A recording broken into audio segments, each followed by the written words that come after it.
एक बार फिर से आप सभी दर्शकों का आपके अपने स्टडी मेंटरी यूट्यूब चैनल पर हार्दिक स्वागत है। आज हम आपके सामने लेके आए हैं NCERT social science class 10th की जो बुक है उसका जो चैप्टर है जिसका टाइटल है सत्ता की साझेदारी। इस चैप्टर से संबंधित जितने भी इम्पोर्टेंट क्वेश्चन बनते हैं वो आज के इस वीडियो में हम आपके सामने प्रस्तुत कर रहे हैं। वीडियो पर अंत तक बने रहें। ये क्वेश्चन काफ़ी इम्पोर्टेंट हैं, आपकी एग्ज़ाम में आने लायक ये क्वेश्चन बनाए गए हैं। और अगर आपने अभी तक चैनल को सब्सक्राइब नहीं किया है तो चैनल को भी सब्सक्राइब ज़रूर कर लें ताकि आने वाले वीडियो की सूचनाएं आपके पास तुरंत पहुंच सकें। शुरू कर रहे हैं क्लास 10th की जो सामाजिक विज्ञान पुस्तक है उसका क्वेश्चन नंबर फर्स्ट। सरकार के विभिन्न अंगों में सत्ता का जो बंटवारा है वो क्या कहलाता है? तो वो कहलाता है सत्ता का क्षैतिज विवरण। यूरोपीय संघ का मुख्यालय कहाँ पर स्थित है? तो ये है ब्रुसेल्स में। श्रीलंका को स्वतंत्रता कब प्राप्त हुई? जैसे भारत को 1947 में स्वतंत्रता मिली थी और उसके एक साल बाद में 1948 ईस्वी को श्रीलंका आज़ाद हुआ था। श्रीलंका की आबादी में सबसे बड़ा हिस्सा किस प्रमुख सामाजिक समूह का माना जाता है? तो वो समूह है सिंहली समूह। बेल्जियम में डच भाषी क्षेत्र जो है वो कौन सा है? तो वो है फ्लेमिश। बेल्जियम में केंद्र और राज्य सरकार के अलावा तीसरे स्तर की भी सरकार होती है, उसको क्या कहा जाता है? तो उसको कहते हैं सामुदायिक सरकार। श्रीलंका में सिंहली भाषा को राजभाषा का दर्जा कब दिया गया? जैसे कि भारत की जो राजभाषा है वो हिंदी है, उसी प्रकार श्रीलंका की राजभाषा है सिंहली। तो सिंहली को राजभाषा का दर्जा 1956 मतलब 1956 में दिया गया। आपको बताना है हिंदी को राजभाषा का दर्जा कब दिया गया भारत में। नेक्स्ट क्वेश्चन है निम्नलिखित में से किस देश ने 1970 से लेकर 1993 के मध्य अपने संविधान में 4 बार संशोधन किए थे? तो उस देश का नाम बताना है। तो उस देश का नाम है बेल्जियम। नेक्स्ट है लोकतांत्रिक देश में एकता तभी संभव है जब सभी समुदायों व क्षेत्रों की भावना का आदर किया जाए। अगला क्वेश्चन है निम्न में से किस देश के साथ बेल्जियम की सीमाएं नहीं लगती? तो इसमें से जर्मनी, फ्रांस, नीदरलैंड के साथ बेल्जियम की सीमाएं लगती हैं, जबकि ब्रिटेन के साथ बेल्जियम की सीमाएं नहीं साझा होती। किस देश में सत्ता का बंटवारा जो है वो सामाजिक समूह में होने पर सामुदायिक सरकार दिखाई देती है? तो वो है श्रीलंका देश। किस देश में दो समुदायों के बीच में पारस्परिक अविश्वास ने बड़े टकराव का रूप ले लिया? वो है श्रीलंका। बेल्जियम निम्न में से किस महाद्वीप का देश है? तो वो यूरोप महाद्वीप में ये आता है बेल्जियम। भारत कौन से महाद्वीप में आता है ये आपको कमेंट में बताना है। नेक्स्ट है श्रीलंका में गृह युद्ध का अंत कब हुआ था? तो श्रीलंका में जो गृह युद्ध चला था उसका अंत 2009 को हुआ था। बेल्जियम में अधिकांश लोग कौन सी भाषा को बोलते थे? तो बेल्जियम के अधिकांश लोग डच भाषा का प्रयोग करते थे। श्रीलंका में सामाजिक समूह सिंहलियों का कुल आबादी में कितना प्रतिशत माना जाता है? तो वो 75% माना जाता है। क्वेश्चन है श्रीलंका में सिंहली को एकमात्र राज्य भाषा घोषित किया गया था? तो कब किया था? 1956 में। बेल्जियम की कुल आबादी का कितना प्रतिशत फ्लेमिश इलाके में रहती है? तो वो है 59%। सरकार के कौन कौन से अंग होते हैं उसके नाम बताने हैं। तो सरकार के 3 अंग होते हैं, विधायिका, कार्यपालिका और न्यायपालिका।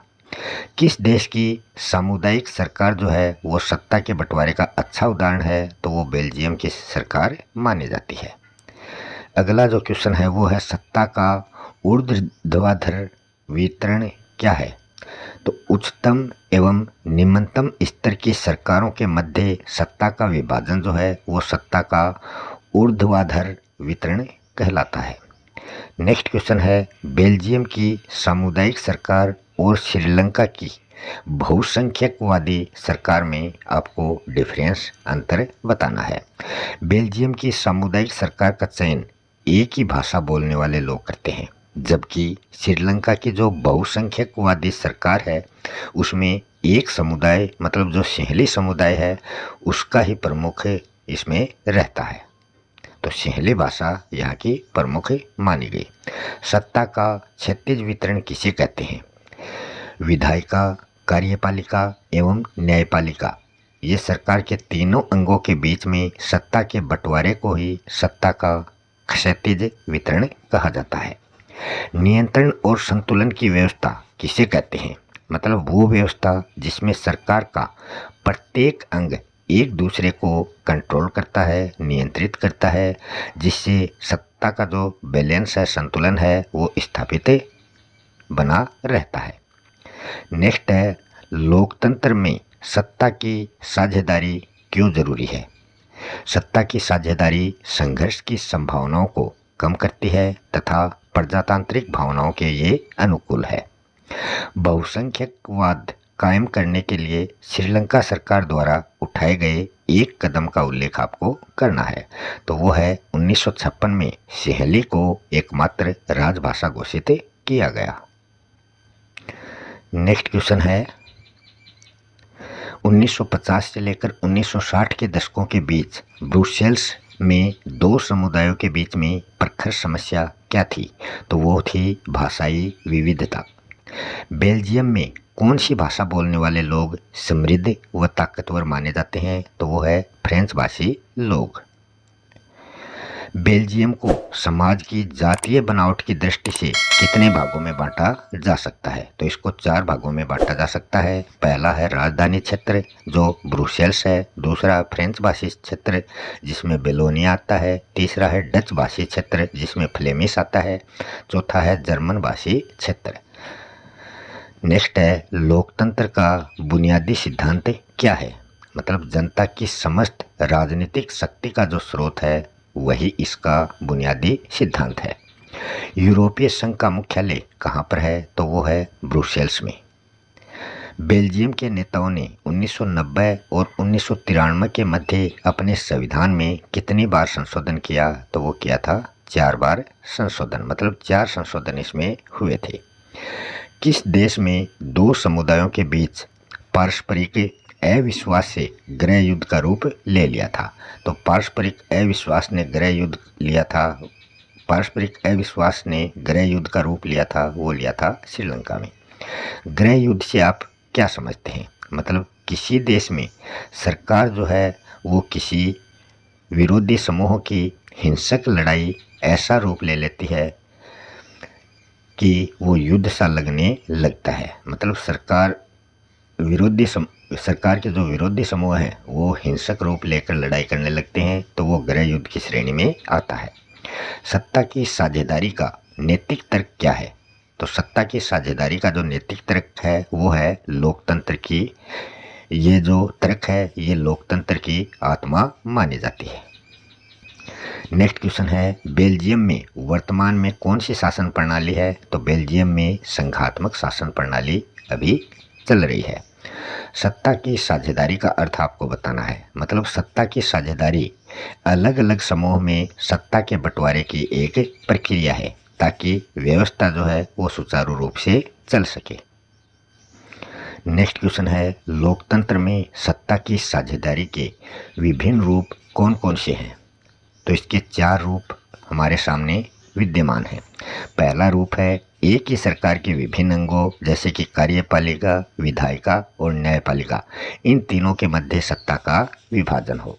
इसका दूसरा रूप है सरकार के विभिन्न स्तर जैसे कि केंद्र सरकार, राज्य सरकार और स्थानीय सरकार, इन तीनों के मध्य सत्ता का विभाजन।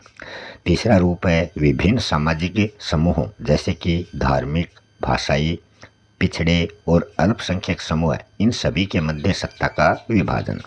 चौथा रूप है विभिन्न राजनीतिक दलों, दबाव समूह, किसानों, औद्योगिक मजदूरों एवं आंदोलनों के मध्य सत्ता का विभाजन। अगला क्वेश्चन है, लोकतंत्र में सत्ता की साझेदारी क्यों जरूरी है? तो इसका जवाब हो जाएगा, सत्ता की साझेदारी की आवश्यकता इसलिए हुई क्योंकि सामाजिक समूह के मध्य ये टकराव को कम करती है। इसे लोकतंत्र की आत्मा भी कहा जाता है। समानता की ये पोषक है और सभी के हितों को ये सुरक्षा प्रदान करती है। व्यक्तिगत स्वतंत्रता की रक्षा इसके माध्यम से होती है और स्थानीय स्वशासन का विकास ये करती है। योग्य एवं कुशल शासन व्यवस्था भी इसी के द्वारा संभव है। अगला क्वेश्चन है, सत्ता की साझेदारी का क्या अर्थ है? सत्ता की साझेदारी अलग अलग समूह में सत्ता के बंटवारे की एक प्रक्रिया है ताकि जो व्यवस्था है वो सुचारू रूप से चल सके। लोकतंत्र का बुनियादी सिद्धांत यह है कि जनता की जो सारी राजनीतिक शक्ति है उसका स्रोत ये मानी जाती है। अतः विभिन्न सामाजिक समूह के बीच में टकराव को टालने के लिए सत्ता में हिस्सेदारी दे देनी चाहिए ताकि टकराहट कम हो जाए। श्रीलंका में तमिलों की प्रमुख मांगें क्या थी? तो इनकी पहली मांग थी तमिल भाषा को भी राजभाषा का दर्जा दिया जाए। दूसरी मांग थी शिक्षा व सरकारी सेवाओं में सिंहलियों के समान उनको अवसर प्रदान किए जाए। तीसरी मांग थी तमिल बहुल क्षेत्रों को स्वायत्तता प्रदान की जाए। अगला क्वेश्चन है, विभिन्न सामाजिक समूहों के मध्य सत्ता के बंटवारे के कोई दो उदाहरण आपको बताने हैं। पहला उदाहरण है बेल्जियम में सामुदायिक सरकार का गठन। दूसरा उदाहरण है भारत में सामाजिक रूप से कमजोर समुदायों व महिलाओं को विधायिका एवं सरकारी सेवाओं में आरक्षण की व्यवस्था देना। नेक्स्ट क्वेश्चन है, बहुसंख्यकवाद से आप क्या समझते हैं? उदाहरण भी आपको देना है। बहुसंख्यकवाद का आशय अल्पसंख्यकों की इच्छाओं और आवश्यकताओं की अवहेलना करते हुए बहुसंख्यक समुदाय को मनचाहे ढंग से शासन करने के अधिकार देने से माना जाता है। इसका उदाहरण है श्रीलंका, जहां सिंहलियों का वर्चस्व है। श्रीलंका में कितने जातीय समूह के लोग रहते हैं?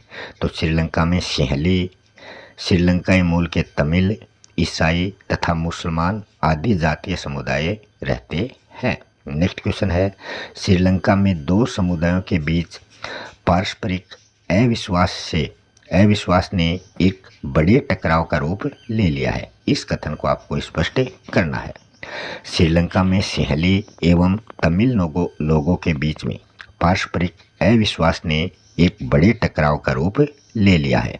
यह टकराव गृह युद्ध में परिणत बदल गया, जिसके परिणाम स्वरूप दोनों पक्षों के हजारों लोग मारे गए। अनेक परिवार अपने देश से भागकर दूसरे देश में जाकर वो शरणार्थी बन गए। अनेक लोगों का व्यवसाय जो था वो भी चौपट हो गया। इस गृह युद्ध ने श्रीलंका के सामाजिक, आर्थिक एवं राजनीतिक जीवन में अनेक कठिनाइयां उत्पन्न कर दी। नेक्स्ट क्वेश्चन है, शासन के विभिन्न अंगों के बीच किस प्रकार सत्ता का बंटवारा होता है? ये आपको स्पष्ट करना है। प्रत्येक लोकतांत्रिक व्यवस्था में सरकार के 3 अंग हमें देखने को मिलते हैं, विधायिका, कार्यपालिका और न्यायपालिका। विधायिका का कार्य है कानून का निर्माण करना और कार्यपालिका क्या करती है? उन कानूनों को लागू करवाती है। और न्यायपालिका जो है वो अपनी व्याख्या करती है तथा उन व्यक्तियों को दंड भी देती है जो कर का उल्लंघन करते हैं। मतलब नियमों का जो उल्लंघन करते हैं उनको दंड देने का काम न्यायपालिका का है। सरकार के तीनों अंगों के कार्यों का इस प्रकार विभाजन हमें देखने को मिलता है। किसी एक अंग के पास असीमित शक्तियां एकत्रित न हो, प्रत्येक अंग दूसरे अंग पर नियंत्रण रखता हो। इससे जो शक्ति संतुलन है वो बना रहता है तथा शासन जो है वो सुचारू रूप से चलता है। अगला क्वेश्चन है, बहुसंख्यकवाद को बनाए रखने के लिए श्रीलंका की सरकार द्वारा कौन कौन से कदम उठाए गए हैं? पहला कदम उठाया है सिंहली भाषा को राजभाषा घोषित किया गया। दूसरा कदम उठाया था सिंहली लोगों को सरकारी नौकरियों तथा अन्य क्षेत्रों में प्राथमिकता देकर कई प्रकार की सुविधाएं उनको प्रदान करना। तीसरा कदम उठाया था बौद्ध धर्म को संरक्षण और बढ़ावा देने की बात करना। चौथा कदम था विश्वविद्यालयों में सिंहलियों को प्राथमिकता देने की नीति अपनाना। नेक्स्ट क्वेश्चन है, सत्ता के क्षैतिज वितरण और ऊर्ध्वाधर वितरण में कोई दो अंतर आपको बताने हैं। क्षैतिज वितरण में सरकार के एक ही स्तर पर सत्ता का वितरण होता है, जबकि ऊर्ध्वाधर वितरण में सत्ता का वितरण क्षैतिज स्तरों में होता है। दूसरा बिंदु है इसका, क्षैतिज वितरण में एक ही स्तर पर सरकार के अंगों के बीच में सत्ता का बंटवारा होता है, जबकि ऊर्ध्वाधर वितरण में सरकार की शक्तियों का विकास विभिन्न स्तरों के बीच में होता है। इसी के साथ ये वीडियो यहीं समाप्त होता है।